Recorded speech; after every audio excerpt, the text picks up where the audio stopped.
Every afternoon, Thomas the Tank Engine puffs along his branch line with Annie and Clarabelle. First, they pass the water mill.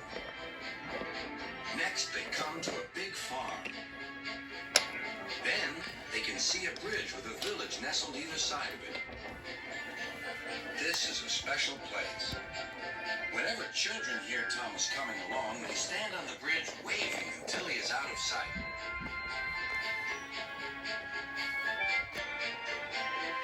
One day, Thomas was running late. He had stopped at the signal before the bridge to talk to some new children. Percy the Green Engine was waiting too. "Hurry up, Thomas," called Percy when the signal dropped. "If you're late, Sir Topham Hatt may get a new engine to replace you." He would never do that, thought Thomas, but he was worried. Next day, Thomas hurried along the line. Just ahead was the goods yard. There, on the platform, was an inspector waving a red flag. Next, Thomas saw some children. They were waving too. Something must be wrong, thought Thomas. This station is for goods, not passengers. "Help, Thomas, help! We're glad to see you," called the children. "Please, will you take us home?" The station master explained to Thomas's driver that the school bus had broken down, and all the parents would be worried if the children were late. Thomas waited as the children walked down from the bridge.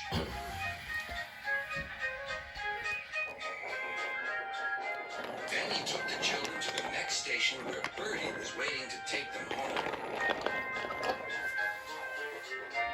When Thomas finished his journey, he was very late. He was worried that Sir Topham Hatt might be cross with him. "I warned Thomas," puffed Percy to James. "He's been late one time too many. He'll be in trouble now." But next morning, when Thomas picked up his passengers, Sir Topham Hatt was nowhere to be seen.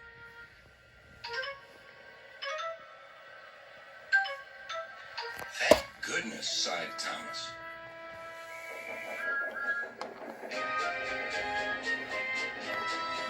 Thomas knows every part of his branch line.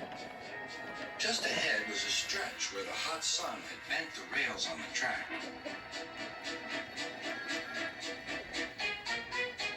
"Careful, Thomas," called his driver, but it was too late.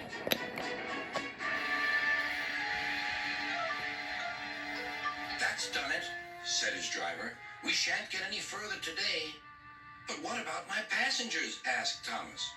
"Don't worry, they'll be looked after," replied his driver. While workmen repaired the line, Thomas had to shunt freight cars in the yard. Bertie came to see him.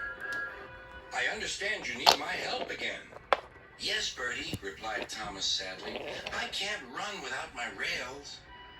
Bertie set off to collect Thomas's passengers.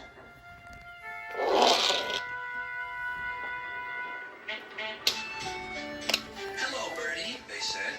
"We're glad you're here." Bertie drove along the road that runs by the railway.